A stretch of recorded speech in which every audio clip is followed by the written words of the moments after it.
Wagwan.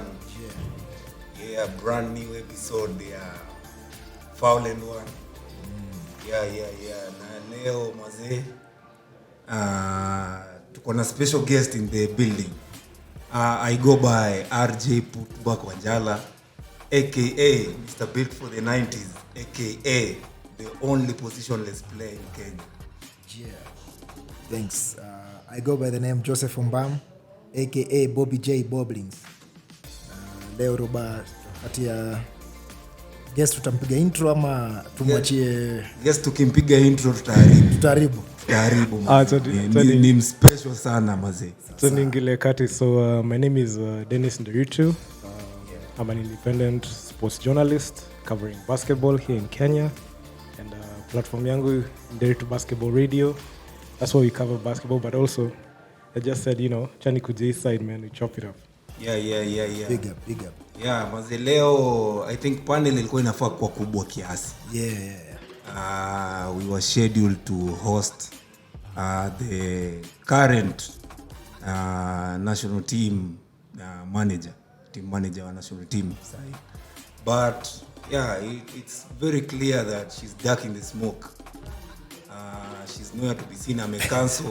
Cancel interview last minute. Yeah, imesemekana flight delay manze huko Mombasa. So but she's always welcomed. Anytime she wants to come, she can come through. Tuko ready. Yeah, but man, for today manze tuko disappointed kidogo. But still tuko na Nderitu hapa, and we know show bado itakuwa lit. Of course, like tunaona like the national team walianza ku train. Mlichekio stuff kwa walikuwa wamepost wameanza ku train hii wiki. Yeah.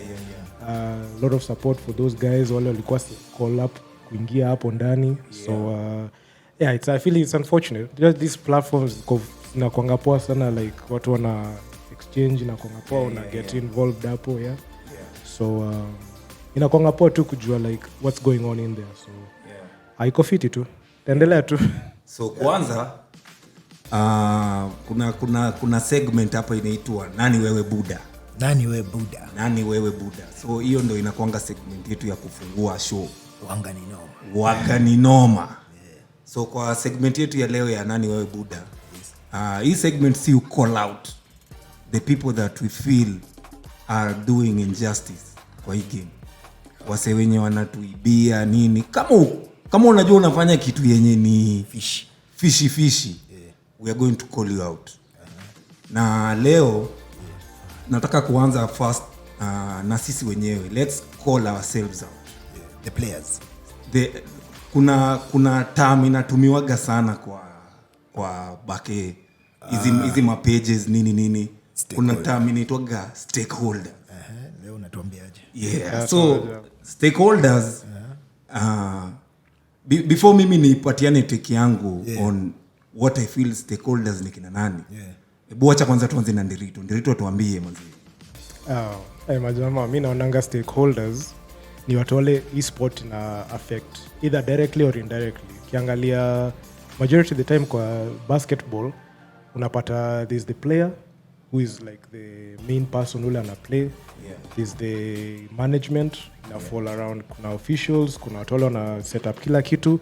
Alafu the most important stakeholder is the fan, the person who is following. So all of them have to check out, like kila mtu anafaa kuwa satisfied na kinye inaonekana. Like utaki ku upset any part of like your chain hivyo. Fan anataka kuja kuona player anataka kuja ku entertain fan. The regulatory guys ni akina the officials, like the management ile wana put that together. So unaona zote wako tight. So mimi nasema hao ndio ma stakeholders main wanakuanga hapo ndani. Na wewe manze point god. Stakeholders ni kina nani? For me kila kitu Nderitu amesema ni kama tick everything ile nilikuwa nataka kusema, but the biggest stakeholder for me naweza sema ni the player. Bila player hakuna game. Ndio. So hata tukiwa hizo ma teams mingi vile ziko KBF nini, hizo teams ndo the biggest stakeholders kwa KBF. Bila hizo team hakuna KBF. Then tunaenda the next tier Next year labda tutasema saa management. Ama na fans, management na fans tunaweza sema tu ni the same. Tunaweza kuja tuorganize scratch hapa na market, fans watakuja. Vile tuliorganize ndio management. So unaweza weka hao wako same level. After player, hao wako the next. Management na fans. Juu sawa na go hand in hand. Management tu kutuambia ndo atakuwa referee, hii venue ndo itatumika. Domu yenyu mmetoa ile itafanya hii na hii, kama kuna awards kwa hiyo game ama nini. Mafans vile tu Nderitu amesema wase wana need entertainment. Hakuna mse anakuja kuwatch game ati tu mimi ni fan wa bake alafu afike pale apate vitu zinachezwa pale. Hakuna majanja janja, hakuna highlights, hakuna fan anaanza hivyo, ndo tuna lose fans. Na kitu naona inatoa kwanza sasa hii tunasemanga mafans wa bake bado ni players wa bake. Exactly. Tukiweza bridge ni gap tuweze kusema kuna hata mtu yule anacheza sijui rugby ama na golf, lakini anasikia kuna game ya Equity na KPA anakimbia come through. Tuta raise kila kitu. Stakeholders wote watafeel wako appreciated, wanapata value for money from players, management to fans. Just kwa hiyo point vile umesema, kuna kitu fulani nili notice ile time nilikuwa na cover KBF. Unaona, let's say umeenda on Saturday morning, right? Game hakuna wase kwa gym, ni players tu. So hii game ya kwanza ikiisha, wanaenda change the next game, wanaingia ndani. Sasa unaona wale walikuwa wamecheza in the morning wanakaa hapo tu. Wanakaa tu hapo wanaangalia game. Sasa unaona sasa wanaona kwa fans sasa. Napata kuna vile tumefika hatuwezi kutoka kwa hatuwezi like kuna vile ku expand na kwa difficult kiasi, because majority of the people who are supporting they're still the fans, because hata after games zote zimeisha, let's say for example leo games zimeanza 8 in the morning na tuko na game ya let's say Ulinzi KPA after like huko 4-6 hapo. Utapata all the guys wale wametoka kucheza from 8 10 12 ndo wamekaa hapo gym, ndo wanakaa hapo wanangoja, unashangaa unachikinika ungedhani like ime sell out like unajua, but so unapata situation fulani, unapata wase wamejaa hapo kwa gym, alafu ukifanya head count unachikini players hapo ndani, so players ndio wamejaa, si mafans. So ni nasema fun players, but the thing is ku attract like the casual, like ule die hard. Unajua like hadi kwa other sports leagues na checking, kuna jamaa hata hachezangi basketball, lakini anapenda tu, anaenjoy tu kucheki you know your stuff. Sasa walking ile mtu tu anaingia tu anasikia kuna Ulinzi KPA, acha niingie cheki game. Unajua I think kwa hiyo point vile baada amesema hiyo inaweza tuonesha kwa tungekuwa tunaoneshwa revenues inapata from gate collection nini, tungeweza kuona tu yenyewe hatuna mafans. Kwa sababu hawa si wengine watabaki hapo, ni maplayers hawatalipa. Mtu atamaliza atachange hapo kwa changing room arudi kukaa. Kuna hata kitoka ni stamp nilikuwa ndani. Unaona, so revenue ile tuna collect kwa gate hatuwezi kusema ati tumeimprove sahi ama jua tujui.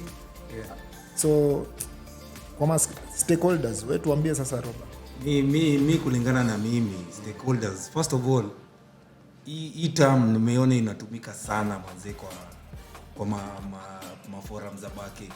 Kila time unaona mtu ameandika kitu hapo, unapata kuna mtu amekama amecomment hapo na paragraph big, manze stakeholders sijui the what nini, yani mzee anaongea vitu technical mob mpaka unashangaa. So mimi nimekaga nikijiuliza stakeholders ni kina nani, but kulingana na mimi na feel ni kama hakuna stakeholders. That is what I can say, kwa sababu federation ni wase wa selfish mbaya. Unajua ukiitwa stakeholder inafaa imaanishe una hold stake. Kama hakuna stake yote una hold, hii vitu zote ziko na wase wenyewe wako huko kwa ofisi za juu, then why unaitwa wa stakeholder? I make any sense. Wewe ni player maskini, wewe ni coach maskini, wewe ni fan pia, wewe pia ni maskini. Then tunakuja tunadanganywa that tunajua nyinyi ndio stakeholders. Hauna say yoyote, hakuna kitu yote unaweza changia kwa hii federation. So there's no point ya kuitwa stakeholder. There's no stake you're holding. Mimi kama sina do kwa mfuko siwezi jiita stakeholder. Rigiji alisema Kenya ni kampuni ya ma stakeholder. Si ndio? So federation ni the same thing. Hiyo ni kampuni yao kama federation, hao ndo ma stakeholders. They are holding all the stake. Wametumalizia sisi wengine kila kitu.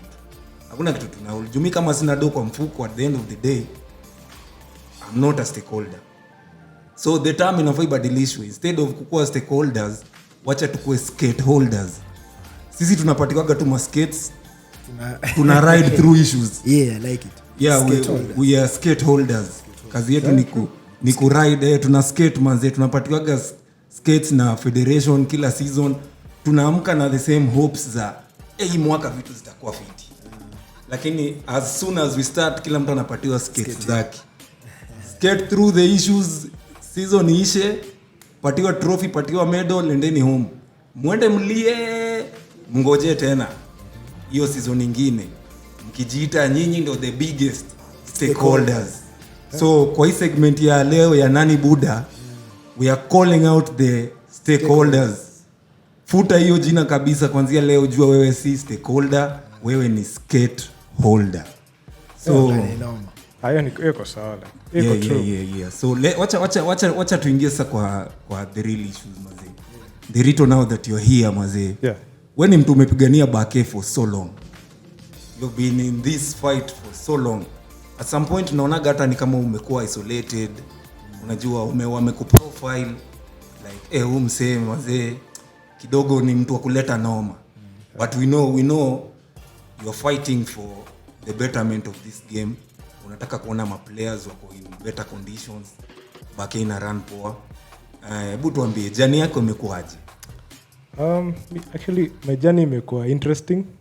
Me just start from the beginning. Sitaki ku like penda tu like hivyo. But ilianza huko 2020 like hiyo time nilikuwa naangalia tu game kwa FIBA. Nilikuwa natumia the courtside app nikiangalia game, then nikashtuka nikaona game ya Kenya na Senegal. Actually at that time sikuwa najua like Kenya na compete continental. Nikaangalia nikaona venye walikuwa wanacheza iko ni bamba. Kaangalia hivi nikasema hao sio nafaa kwa wanacheza differently na wanafaa kwa wanacheza venye tunaweza win.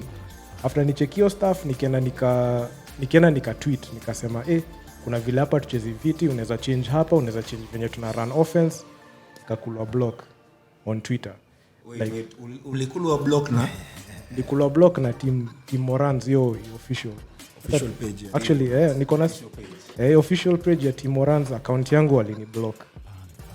Mazee walinikula block. Mimi nilikuwa tu nakuja hapo nasema majamaa si mnaweza try ku change up kidogo, kuna venye Senegal transition wanatumaliza. At that time 2020 hatukuwa na transitional defense.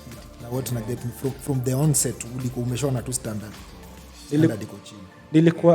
Nilikuwa ninaangalia hivi naona venye tuna attack hiyo game hatuko tunaiguza na IQ fiti. Because unge notice like hata ukienda tu angalia game hadi saa hii it's still somewhat fresh, because hata tukiangalia hata zile games zimeshachezwa hata last year unapata like it's almost the same. It's like kuna ile saying inasema if it's not broke don't fix it, but iko broken already. It needs to be fixed. This one needs to be fixed like so unajua alinikulanga block your time. So nikasema you know what, acha ni try ku send message through platforms kama Instagram. Katumia Instagram akanikula block pia hiyo site. So wakasema wadai kusikiza kitu yoyote ninasema. Sasa nikasema you know what, acha ni try kuingia YouTube nifanye ma game reviews zangu. So wewe kuna mtu ulimwattack personally ama ilikuwa tu general nasema kuna zile vitu nafaa kuchange. Sikupenda venye tulicheza hapo. Positive critique. Ilikuwa tu positive. Me actually I don't understand like vile watu wanasema wanasema ni negative criticism na ni negative. A majority of the time mimi na making sure nimekuwa very objective na kenye ninasema. So mimi sitakangi kupeleka ati hiyo side nyingine unasema ati huyu anachukia team. Mimi napenda hii team to I love this team I take this team to heart because I represent country yangu and they are playing the sport that I love watching. and if I see like that sport kuna venye wachezi fiti, kuna vile mina dengi wa change up kidogo ndo tuweze kuwin at least. Ni right yako kwa show. Na plus hiyo kitu nimelipia hiyo platform. So like kama nimelipia na ninaenda kuona kenye ninaona, I think I'm in my right kusema oya. Kuna vile kitu spendi. Ni kama unaenda unabuy kitu kwa super afija kubamba. Alafu unasema oya, hii kitu jani nice. Unaenda unaangalia, let's say hata si super, let's say for example like a store inauza masimu. Kuja na mwambie simu hii ni nice juu kuna shida hapa. Najua ni feedback yako unapeana. So feedback unakonga muhimu especially. So ile time nikaona hivyo nikasema chini niachilie game reviews YouTube. Okay, time ilikuwa kama 2021, mimi naachilia tu videos nikiongelea tu mdogo kidogo, napata national team yote ni kama walikuwa naziona, na kuna vile like waliform like a perception like mimi sijui venye nafikiria, but mimi niko sure like wanaangalia hizo videos wanasema kumse ajui game venye anasema. Walikuwa una attack like the character the person, and instead of like looking at the underlying issues. And mimi naweza sema everything that I said stood the test of time, because nilikuwa nasema nilisema mapema, nasema to work on this thing it to come back to bite us, na ni ukweli ilifanyika. Nikauliza hadi time tunaingia Afrobasket after tumequalify, tunaweza ni nini tunafanya differently. Tuko na like 5 months to prepare kitu, tumeingia 2 weeks, right? So tumeingia 2 weeks hivi, mimi nauliza tumekuwa tukiprepare haya, unaona tukagongwa na Cote d'Ivoire, tukagongwa na Nigeria.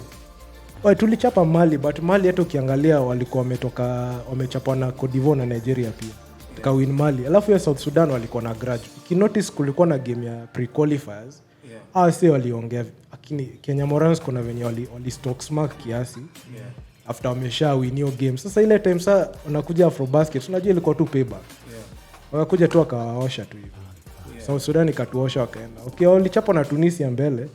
But hata ukiniuliza hata kama tungewin hiyo game hatungeweza chapa Tunisia, who are the eventual. They went on to win it all in the end. So for me hapo no ile kitu nilikuja take it upon myself, nikasema nitakuwa nikireview hizi games na kuja na pia natoa opinion yangu like naiweka kwa my pages, na kuja nasema tunafaa kufanya zile vitu differently ndio tuweze kusonga. So in a nutshell, then FIBA World Cup ikakuja, nikapeana predictions zangu. Unfortunately they came to pass, but I really never wanted them to pass, because mimi nilikuwa nataka kuona kama tunaweza make change kiasi, but venye currently as constructed venye iko imekuwa tu rinse and repeat. So hivyo tu. Kwa contribution yako kwa Bake generally ni mob, but as a concerned fan kitu nimeget kwa hii ulikuwa unaiongea ka fan huko, unaongea tati niko kwa media ama hata bado hadi nilisaidia kufound UP Sport. UP Sport ilikuwa it's still a media company, but nili step down January this year. So tulikuwa tulicover games za NBA, tukacover games za KBF, tukacover games za CL, tulicover 2022 playoffs, tulicover zote, tukacover NBA 2021 regular season kiasi na playoffs, na CL pia tukacover. So contribution ile nimeweza kusema nimemake a very huge one, because not only nilikuwa naongea kuhusu sport as a reporter and an analyst, but also nilitake the mantle ya produce games. Kama sahi as you speak, I'm pretty sure ile time nilikuwa UP Sport tulicover more than I think 600 games.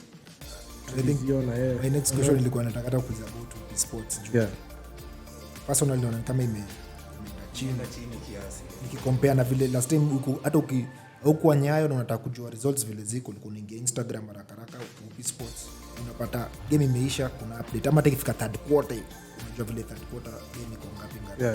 But I think this season ama sijui ni this year kumekuwa na sijui kama sitaki kuita laxity juu si kampuni yangu, ama sijui kama kuna changes ama nini, na sasa hivi unasema step down. Nili step down actually January. Nilitoka hapo. Any bad blood ama ni I mean it's I can say we are not hatujachukiana hivyo. Hatujachukiana like ile nikimwona on site ati hivyo. But ni vile niliona like kuna some things that kuna vitu tu kwa tuna agree nazo. It was out of professional courtesy. Na siko na ile ati bad blood or anything. Tunaongeanga tu, sometimes we talk on the phone. But the thing is, nilisema mimi nataka ku take my career in a different direction. Na kuna vitu nilikuwa ninataka ku explore. Sasa nikasema acha nika exit. I didn't make it. Siku sema explicitly yenye nasema sahi. But there was so much that was going on at the time. So I can say after I left, not even to toot my own horn or anything. After I left, like kuna vile niliona, mimi nilinaweza sema personally, I can say I was like about 75% the reason why wali succeed. This sport succeeded at the time because mimi nilikuwa najua social media marketing, na content marketing. So I made sure that hata kama tuko na editing team, I made sure everyone in the community and I get updated na news kabisa. So after I left, nikaona wali pull out of the KBF playoffs zai cover, then nikaona KUPS wakakuja on the rise. At some point tulikuwa tu tunaenda pamoja na KUPS, but sasa naona KUPS nikaa ndo na dominate like so then mimi nikatake time yangu side kidogo kuwork on like some professional things. Wanakonga software engineer by the way. So kwa career kidogo alafu sana nikataa kustick kwa kufocus na like analyze BL, FIBA na NBA. So majority of the time nanipatanga tu nikifocus na continental people. But Kenyan basketball of course lazima nitaongelea pia because huko ni kwetu. Huko ni home. So when we dropped our first video our first episode venye tuli drop hapo YouTube, when ulikuwa among the first people who reach out manze. You're like, hey manze, you guys are doing a good job. Hiyo kazi mnafanya manze ni mzuri sana, like you're the first person wenye ulikam kutu encourage nini, na kuanzia hapo ndio tuka create relationship poa. So is this ini kitu yenye umekuwa ukifanya like trying to najua ku uplift or say personally I feel like knowledge inakuanga poa sana ukishare. Na ukiwa na experience kitu na unaona watu wanaingia the same field, inakuanga poa ukipata mtu anaingia ndani, unasaidia usimake like zile kuna direction usifai kuenda. Unajua huyo mtu ashapitia hapo. So like niliona ni poa sana, plus such forums zinasaidia kuna kudrive your conversation because not many people wana understanding like the power of like kushare information. Because ukishare hivyo na unashare kwa platform kama hii mko nayo hapa sasa, inasaidianga sana juu sai like especially kikuja side ya KBF unapatanga sometimes una share information, unakuja kuna vile unakaa na kuprofile ama na kuostracize. Ni kama unasema huyu msi ajui Kenya anasema, angalia tu yeye peke yake ndo na complain. Najua but mimi niko 100% sure a silent majority of people wanafuata Kenya unasema na kusupport. Si ile lazima watoke ati waanze kuambia ati tunakusupport hizi. Unaweza pata mtu anakusupport anasema anaweza kukutata kwa DMs akwambie unatengeneza vitu fiti, wewe fanya endelea hivyo. So mimi nikasema nilitry ku reach out, so nika make sure nime reach out kwenu, nika set up hivyo. Shukrani big up sana mazee. So wewe umesema kuanzia around hapo 2020 ndio ulianza ku cover hii historia back nini on that level. So kuanzia 2020 mpaka sasa si miaka mingi, ni kama tu tuseme 3 years. Si miaka mob sana. Job yenye umekuwa kidu throughout covering basketball sana ya Kenya, umeona improvements ama umeona changes gani so far? Sai naweza sema nimeona like a lot of change in terms of like from a viewer's perspective. Ukiangalia from your side ya viewer ama fan, naweza pata watu wanafuatilia sana. Like nilikuja kurealize kulikuwa na this untapped economy, kulikuwa na this untapped audience. They really wanted to follow up on the sport, lakini watu wale umesema skateholders ama shareholders watu hawajapanga vizuri venye wanaweza dispense na watumie new media kufikia fans venye wanataka kuona. Unaona like the way the effort that FIBA are doing, like ile time wanaweka games zao YouTube, okay wazimarket sana kwa Instagram ama Facebook, but ukiona YouTube wanawekanga game hapo ama wanachidianga updates kwa hizo pages zao, they're trying to spread that information. So nilikuja kurealize sahi people are consuming more of Kenyan content as opposed to like content from abroad. So imeshajua like kuna audience iko hapo already. Naweza sema game imechange for the system. This stuff inakuanga very controversial. That's why we are here. Inakuanga very controversial. I feel like this is my take. I feel like basketball has not changed as much, a little bit. The only thing that has happened is we are just broadcasting what was there already.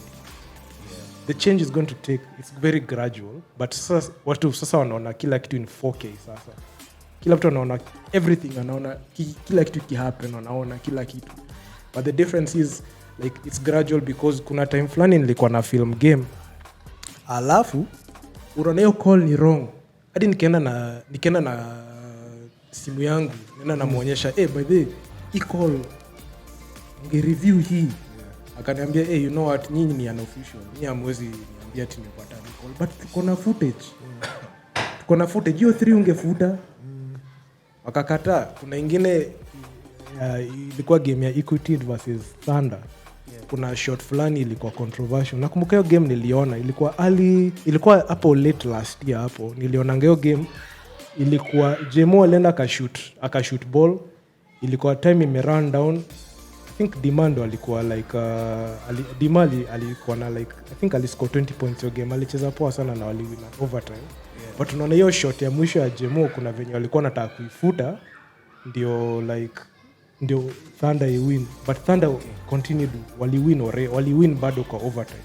So mimi naweza sema like hata tukionyesha hiyo vitu ni kama hawa change like venye wana ref. Hata unawaambia cheki, unajua tunaweza review hizo calls pia juu tuko na hiyo footage pia. Hata ikusikia. So the only difference is we are now casting the games. RJ tumepata idea of what Nderitu anadua manini. Kuna bazile sahi na go around ya NT. Nataka sasa tuende hapo. We have to chop it up. Hiyo I think you know the biggest topic sahi. Hiyo topic ni sahi. Uliona uliachilia hiyo list.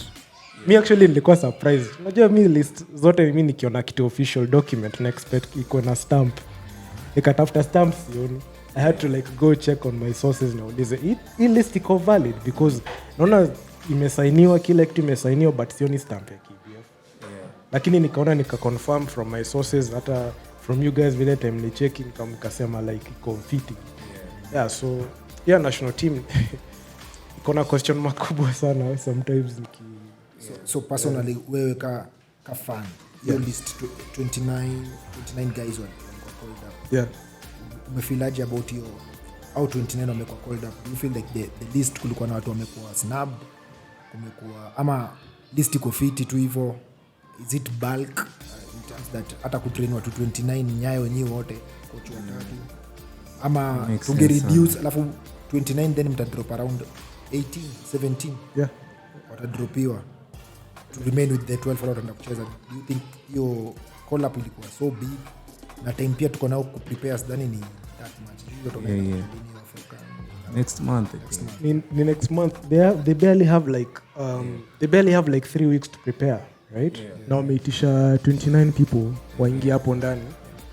Personally, if you ask me, nilioneo list na I was very skeptical with that list, especially not because of like the new guys all like hapo ndani, but for the guys wale walikuwa hapo before, like I call them the legacy team. Legacy team nikisema legacy ni wale players wamekuwa hapo akina Nyera, siogopi kusema majina. Albert Odero, Carl, Bosire, Grifo, all those guys akina Victor Ochieng, unajua those guys lakini naweza weka Victor hapo because anakuanga fiti, but kuna wale wase wamecheza hadi Afrocan ya 2019 Afrobasket qualifiers. Kuna watu hawajai miss hizo assignments na wamekaa Omutoro wamekaa hapo. Like mingi sema hata ile swali hata nyingine nilikuwa nayo kwa space, tulikuwa tuna space hapo tunakwanga nayo inaitanga tubonge baki pia. So what is the goal ya nini ya kwenda Africa? Are we going there to win it all or are you going there to rebuild? If you're going there to win it all, okay, continue with the way vitu zimekuwa zikifanyika. Na tuna guaranteed success because kabla tuja win game ya FIBA as Kenya Morans, since 2021 September tuja win game moja, tumewin 2 ya Mali since 2021 bro, tumekuwa tukikula ma-L. Senegal wamekuwa kitulamba, Egypt, Congo DR walichapa finals na walichapa African finals za 2019 wakatulima bado FIBA qualifiers, una get? So unapata what are we going to do there, una get? So the thing is, if you ask me, I personally feel we should cut the legacy players, the guys who are already there. Even I saw Coach Liz Mills kwa interview ya African ya 2021 ya Nigeria. After the game nakumbuka akisema anadai wa rebuild squad. Wakasema ata rebuild squad na young players. The old players took exception, she left the team and ceremoniously. That's a story that was very controversial at the time. Very it was very controversial at the time because alikuwa na vision ya ku at least ku rebuild because like to me na understand every team in the continent, kiangalia continental basketball ile tunaingia sahi, majority teams zina rebuild na zinaangalia young core, watengeza very good young core that utatumia like contend for years. Angalia tu hizi competitions za sahi tu wanaangalia wale wase tulicheza nao before, tunaweza like try to let other players, young players from the local leagues tuweke hapo waingie wacheze wa mix it up hapo.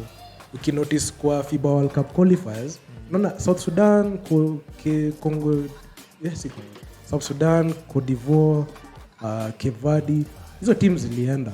Egypt ilienda World Cup qualifiers. But ukinotice hiyo window ya mwisho, akina Angola walijua hawataenda, Nigeria na Senegal walijua wataenda. So tufanye nini? Let's put the young guys. Let's put the young guys hapo. Let's see wakimix it up itakaje. Wakamix it up with the guys na okay, walitolewa but waligame, unajua? So African, personally if you ask me, wanafaa kuitumia as a way like wana let the new blood. Let them guys mix it up. Ole wase wamekuwa ma MVPs. Wamekuwa na MVPs hapo ndani. Nachikia Real Ortega sent the Strathmore Blades, wale send home na ile 3 corner 3 akawatuma nyumbani na championship. Akaenda na championship. Get those MVPs. Get those good players, those top players from those teams. Wale wajai pata like exposure vizuri. Waingize hapo wa mix it up kwa Africa. Tumeenda ku rebuild. In hiyo episode yetu, previous episode, I think tuliongelea kitu yenye unasema. We were of the opinion that kwa sababu if we send these legacy players waishie, because that is what we like doing. Me hata kabla nifike kwa legacy players tayari tuko na legacy federation, legacy officials, legacy team manager, kila mtu ni mtu mwenye amekatalia kiti.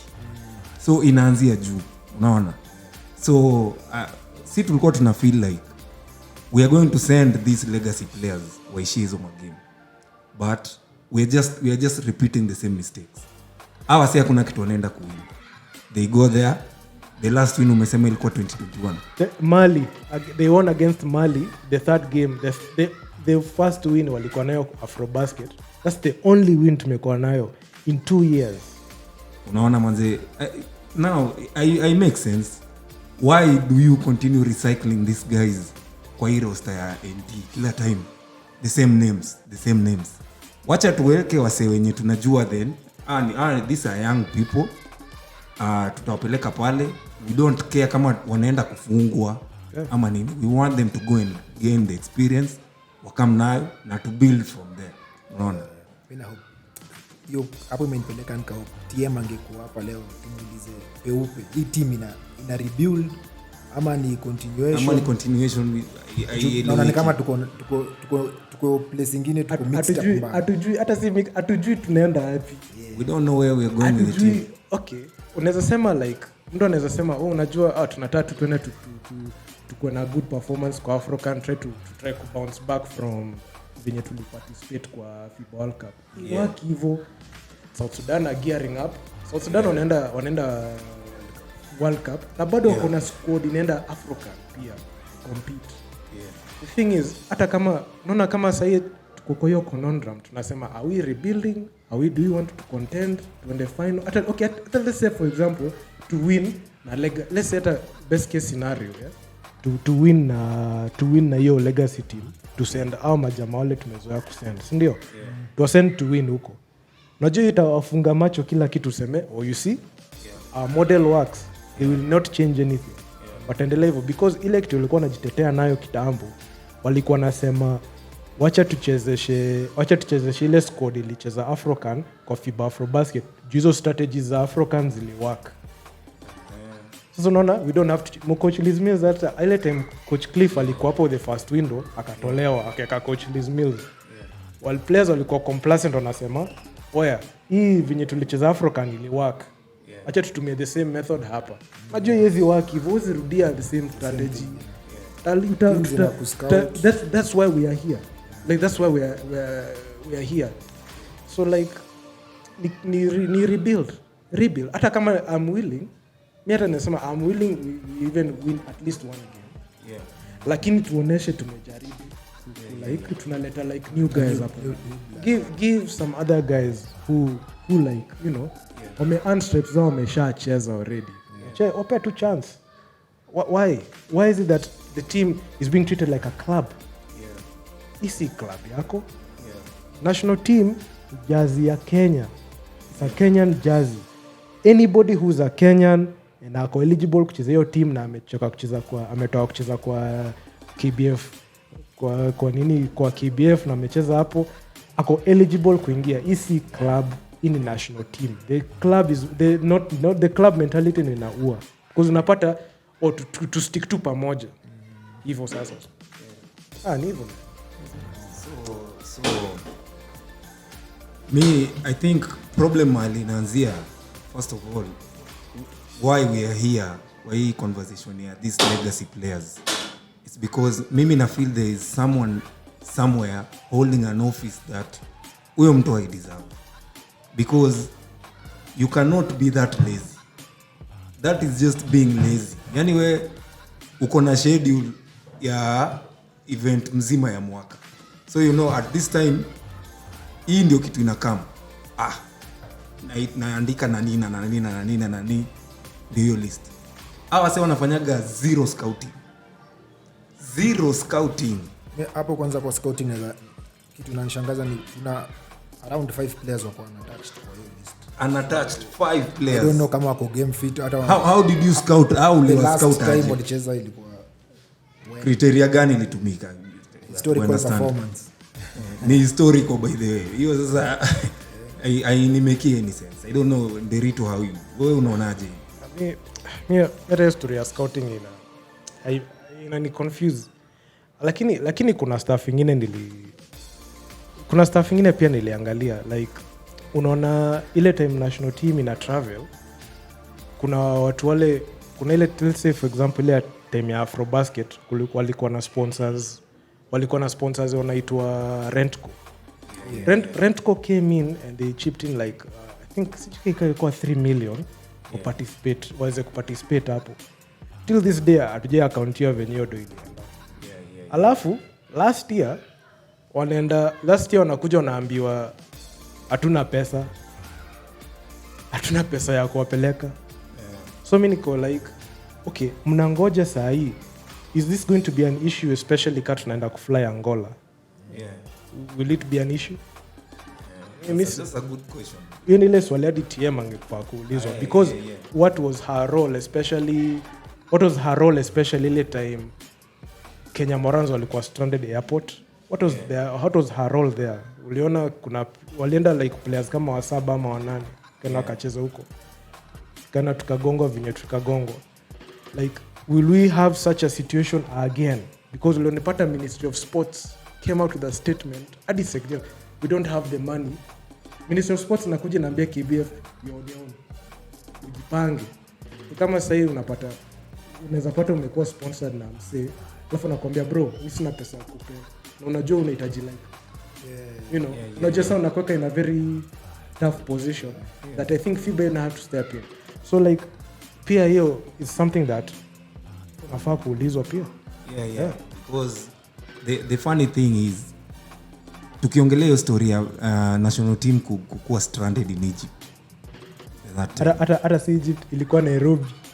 Kwenda Egypt. They were going to Egypt. They were stranded. Yeah. Now, the funny thing is kwa hawa wenye walienda the 7 or 8 guys, I think most of them wamewekwa tena kwa hii list. Wamewekwa tena kwa hii list. Na bado walikuwa nasema like and those guys are still willing to go through that again. Bro, bila maswali. Listen how crazy this thing is. There are players there that waliekwa kwa hiyo squad na wakapitishwa through all that your stress. Your stress unawekwa hapo. Unajua venye sometimes like kipass immigrations hiyo story hivi. Yeah. Alafu they still come back and they still have the same like Fidel Okoth, the last interview alimake na if you watched hiyo interview alimake after wachapo na Senegal, alikuja akasema we don't want to deal with off court issues, we have like tunahitaji like management iko step in wanafanya hivi. He was called again na nimeona kuna picha fulani na float hapo Instagram. He's playing again for the team. So what is it? Is it the fact that kuna mismanagement lakini una thrive kwa hiyo mismanagement, or unataka tu like situation tu ikae the same? I don't know. No, to the it makes sense. It makes sense kwa in that your line. Nafikiria kuna players wale maybe wanaweza taka kuchezea national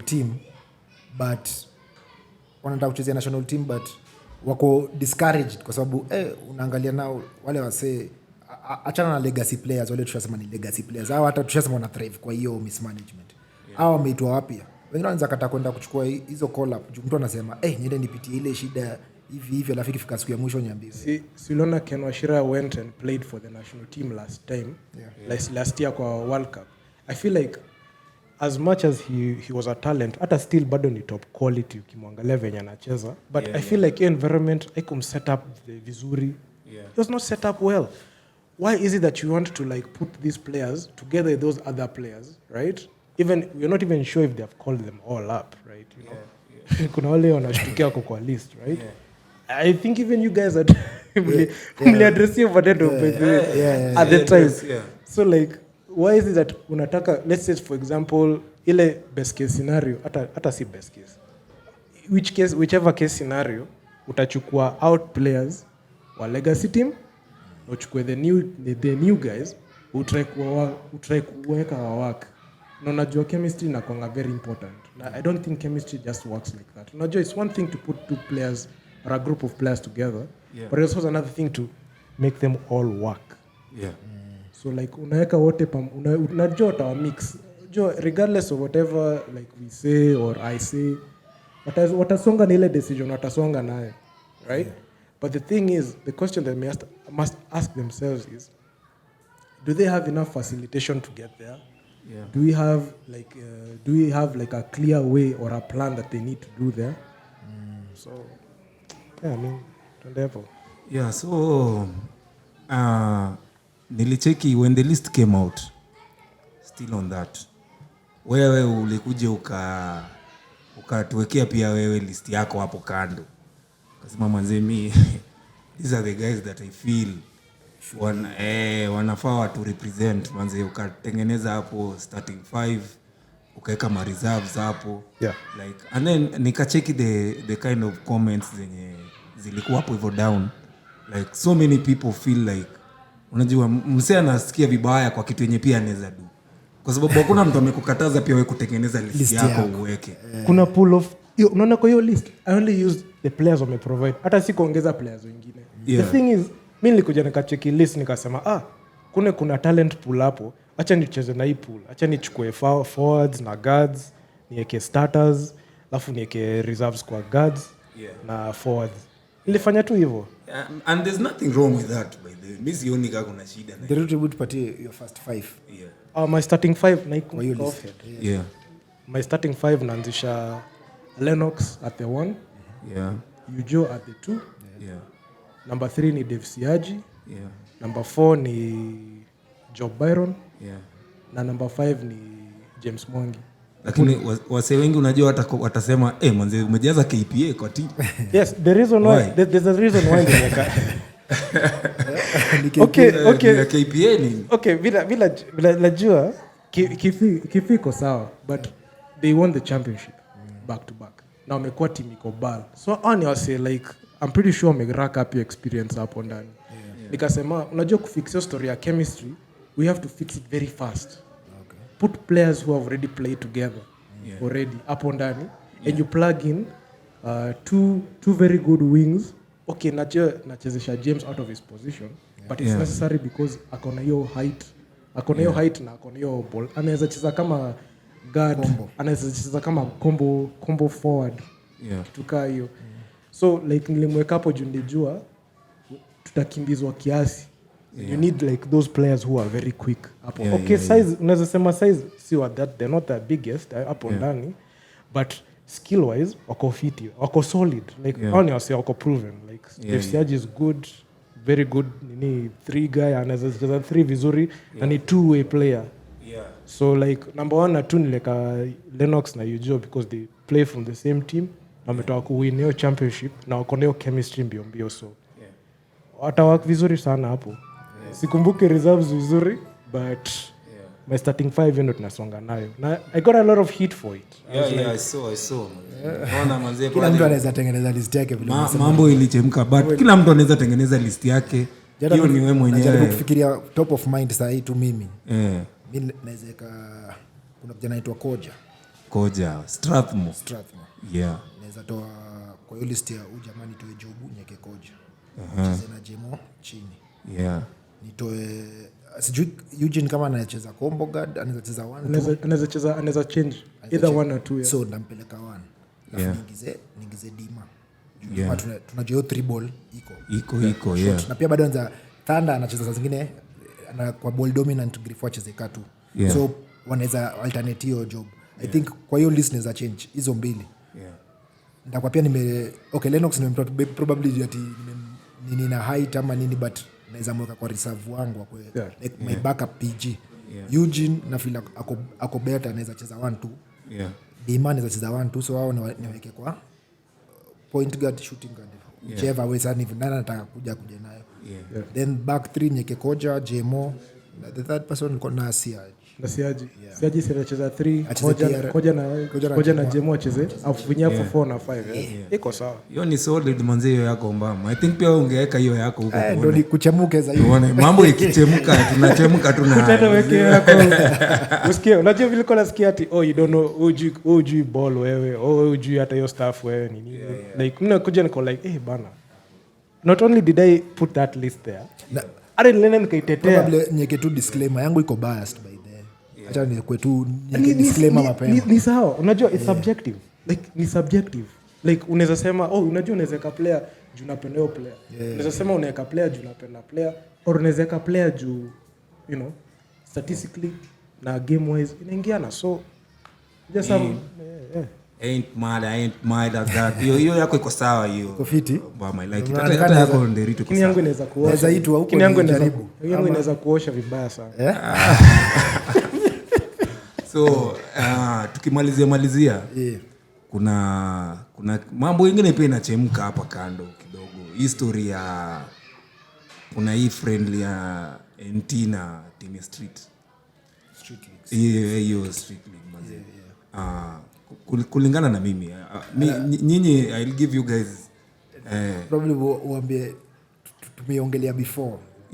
Probably itatoka kesho but game itakuwa imeshachezwa. But for me nilikuwa na feel ni kama national team I don't think no disrespect kwa hiyo team ya street league.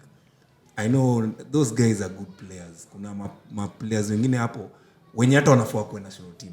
Yeah. It's just that the scouting manzeni full of shit. So that's why some of them are not there. But it's ni team poa. But mimi nilikuwa na feel like national team na street league ni friendly ya PR. Ni friendly ile ya wacha tuite wase tuone kama tunaweza wachapa tunyamazishe wase ile ya unajua watu waone tuko sawa, we are ready to go, but are we doing the right thing? Honestly, let me just take this one. Honestly, if you ask me, I don't know what they're trying to do here. Yeah. Just to piggyback on what you said, I feel like it's just more of a PR stunt. Yeah. And they are coming off very brutal losses. Wanataka kuonesha they still got it. So wanataka tu, to get those rounds up on that young team. Yeah. But personally, if you ask me, I feel like tunachezanga chini ya competition yetu. Yeah. The Kenya Morans national team should be calling up City Oilers, RG. Wanafaa kuwa naita hizi teams kama like Cape Town Tigers. Wanafaa kuwa naita, wanaambia oya, tunataka kuprepare for hii kitu. Kuna venye tunaweza cheza na nyinyi. Hata kama let's say hata one of these BAL teams, hata kama ni team ya Nigeria kama Kwara Falcons. Tunaoita tuseme tunadate kuspana nyinyi or let's say ama tuite UG or any other team that is available tucheze now continental basketball. Not this one. We don't want you to win. We know that you're going to win. They also pulled off this same thing. Kenya Morans versus Ulinzi Warriors. Like I think 2021 ama 2022 walifanya hivyo wakachapa Ulinzi. Unajua? Like hii stuff, what is the objective wako nayo? Unataka just kuoneshana wamewin. Mimi hata si talk down ya Kenya Morans ama nini. I fully respect the team, but I don't think this is the right way to do it. True. I feel like you should get a team that has the ability to match up with you. Unajua? So unaanga di kwa boxing, unaanga boxing imexsplitiwa na weight classes. Wezi chapata mtu wa 200 pounds akifight mtu wa 145. Unaona street league wako na players wako fiti, but no, this is not who you're supposed to be sparring with. This is not your right sparring partner. Get another sparring partner who anaweza wapeleka edge, anaweza peleka kwa hiyo edge ndio win. So hivyo sasa hapo naweza sema walita players 29 inatosha kutengeneza 2 teams na bado kubaki na watu 5 wana place ya kucheza. Kinuje bado wale hawaja fly in bado. Okay. So 20 kwa wale local solid. Wangechukua 10 tucheze kama vile amerocheza blue and white. Mnacheza hapo juu. Nyi wote mna qualify kwa national team. Mnaweza tupatia good show. Kitu mimi ni bora na hiyo kitu charges bro. Mimi mpaka nimesema labda hapo ni kama ndo umetumia VIP. So tatu. Umesema VIP ni ngapi? VIP ni punch. VIP wanakaa wapi? Kuna VIP section hapa ni unga mbili jo. Ama ni hapo mbele. VIP section hapo mbele ama ni wapi? So mimi nasema hata tungefanya hiyo legacy team na sasa wale wamekuja young blood. Mtu ajua kika huko legacy anajua kuna jamaa huko ipande nyingine usipokaa rada amechukua position yangu. Ingekuwa a more entertaining game. Hiyo ingekuwa more entertaining. So manze kuwind up unaona ni kidogo time imetupiga chenga. Time imetupiga chenga but bado kuna issue moja. Ningetaka kujua take ya Nderitu sisi tulishai discuss kwa ile ya kwanza. Kuna hii proposal ya the new league format. Ni proposal tu of kwenda conference East West, both Premier Division 1. What's your take for like 8 teams East, 8 teams West, then mnacheza winner playoffs now, winner East number 1 anacheza na 8 vile NBA inafanyanga. But now the problem na mimi niko nayo ni 8-8, so everybody goes to the playoff. So ile shida mimi niko nayo like are we putting them all together or tuna split Div 2, Div 1 na Premier League? Because ile kitu ni confused because ukiangalia Premier League it has like think 12 13 ama 14 teams 12 teams from last season 12 teams so naona hiyo format hizi ingia no so the idea ni kuna wale watu wanapandishwa kutoka Div 1 the number 1 to 4 waenda itakuwa 16 teams then watengeneze 2 pools 1 east 1 west kini swasi wote wata make playoffs so hapo ndo sisi tulikuwa na issue nayo like hakuna competition hatujui relegation vile itafanywa hiyo nasema inaweza kuwa very confusing because the good thing about your format na NBA is the fact that the NBA has so many Nairobi Basketball Association has so many teams so wako na ability kuna teams kama uko inakuanga like 15 teams so naona wako na already kama ya NBA ama juu wanafanya hivyo so like it's easier because they wanafightianga playoffs so the thing is like I don't think we have like an abundance of teams that can be able to like to pull off your kids plus why is that atokieka 8 what are make playoffs so why do you have to even compete in the regular season tulijiuliza hiyo swali pia sisi mimi naweza kunimeza tulia hata nikienda off for 16 sina kwanga off for 16 siko playoffs unajua lazima uende kucompete hata unatafuta your best players unawachezesha game 5 ndio wako eligible kucheza playoffs alafu naambia relaxing ikawai usikuwe na injury ngojeni playoffs so kumalizia mazee Nderitu team manager alifaa kama hapa leo na tulikuwa to have a discussion poa kuna vitu tulikuwa tunataka kuexplainiwa I know so many people want to know Wakenya huko nje wanataka kujua vitu mingi sana wacha tukupatie chance to assuming that TM atakuja next time maybe wewe utakuwa swali 3 zenye unaweza muuliza zenye utataka tumuulize usiku ni mzito tunampatia hadi mwaka sasa natumia kamera gani kamera ya Nderitu ni gani so I have a lot of questions to ask but I'm just going to limit them to 3 questions. Number 1, what is the strategy for the national team? Are we rebuilding or are you going to continue playing the same way? And number 2, give us an account of how the team is financially so that we don't have an embarrassment like last time. And number 3, please answer the questions that the fans are asking about player selection in the national team. Tell us the criteria that you're using to select the national team. Those are the questions that I asked. I have so many questions to ask, but I'll just narrow them down to 3. And I mean, that's just about it. Yeah. So asante sana manze Nderitu. Umeshow up manze leo umetushow love manze since our first episode. Wende umekuwa ukikeep in touch na sisi. Unajua umetap in with what we're doing and tunakushukuru sana. I think tumelearn manze leo ba. OBJ. Tumepata vitu mingi. Leo kuna vitu mingi sana tumejua. Especially uko mbele alitupeleka class hapo kwa social media marketing. Bado hiyo to get in touch hapo ndo tu. Unione kando. Sawa ama angekuongelesha Kiswahili ndio lepo lakini anyway manze asante sana Nderitu manze ku come through. Karibu. Manze podcast yetu bana Foul and One. Na manze waga ni noma. Hivyo ndio sisi tunasemaga waga ni noma.